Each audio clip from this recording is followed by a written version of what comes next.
हे कृष्णा, सभी भक्तों को मेरी ओर से दंडवत प्रणाम। आज मैं विवाह के बारे में बात करूंगी। जो अभी सब लोग विवाह में क्या क्या करते हैं, वैसे तो सभी जानते हैं कि विवाह में क्या होता है, पर शास्त्र के अनुसार कैसा विवाह होना चाहिए ये हमें जानना चाहिए।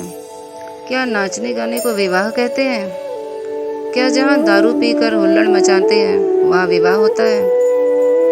क्या रिश्तेदार और दोस्तों को इकट्ठा करके दारू की पार्टी को विवाह किया कहा जाता है? जहाँ डीजे बजने वाले को विवाह कहते हैं? जो नाचते हैं और लोगों पर पैसा लिटाते हैं, क्या उन्हें विवाह कहा जाता है? घर में 7-8 दिन तक धूम मची रहती है, क्या उसको विवाह कहते हैं? और दारू की 20-30 पेटियां यदि आ जाए घर पे और उससे विवाह में हुल्लड़ मचाया जाए तो क्या उसे विवाह कहते हैं? किसे कहते हैं विवाह? विवाह उसे कहते हैं जो वेदी के ऊपर, मंडप के नीचे और पंडित जी के मंत्रोच्चारण के साथ देवताओं का आह्वान किया जाता है। विवाह की वैदिक रस्मों को कराने को विवाह कहते हैं। लोग कहते हैं कि हम 8 महीने से तैयारी कर रहे हैं, पर जैसे ही पंडित जी सुपारी या कुछ अन्य सामान पूजा में मांगते हैं तो कहते हैं पंडित जी हम तो भूल गए, जो सबसे ज़्यादा ज़रूरी काम है, जो देवताओं को चढ़ा करके आपके बच्चों को आशीर्वाद दिलाता है, वही ज़रूरी काम हम भूल जाते हैं। और हम कहते हैं कि 10 महीने से विवाह की कौन सी तैयारी आप कर रहे हैं? अरे नहीं, आपने तो दिखावे की तैयारी की, कर्जा लेकर दिखावा किया। जो हमारे ऋषियों ने कहा है कि जरूरी काम है वो पहले करो। अब तक आप लोगों की पार्टियाँ खाई हैं, लोगों के शादी पार्टी में आप गए हैं, उन पार्टियों को आपने भी खाया है तो खिलाना पड़ेगा।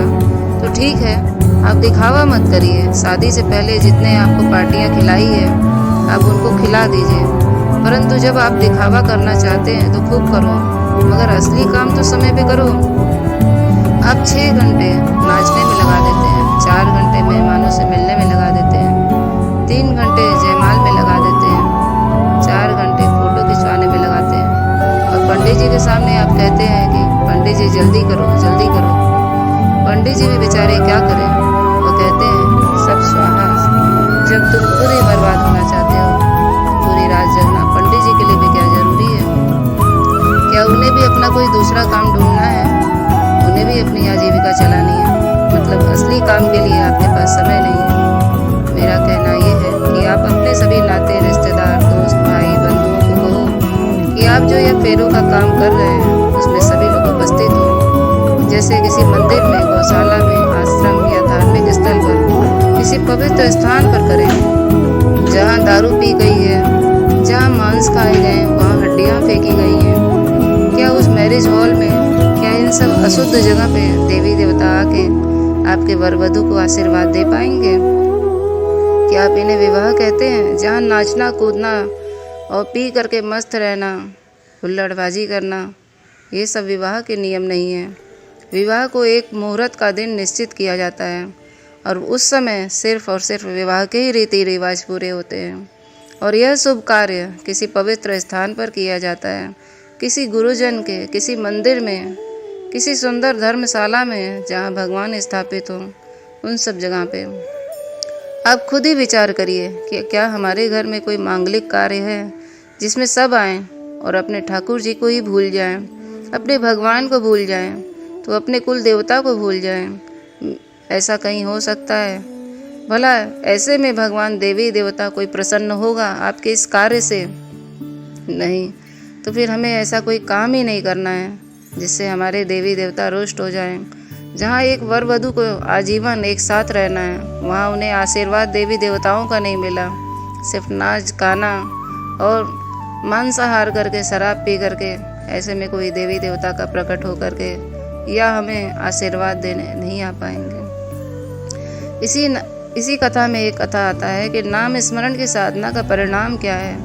पत्थर पर यदि पानी बहुत है, एकदम से डाल दिया जाए तो पत्थर केवल भीगेगा, फिर भी पानी बह जाएगा और पत्थर सूख जाएगा।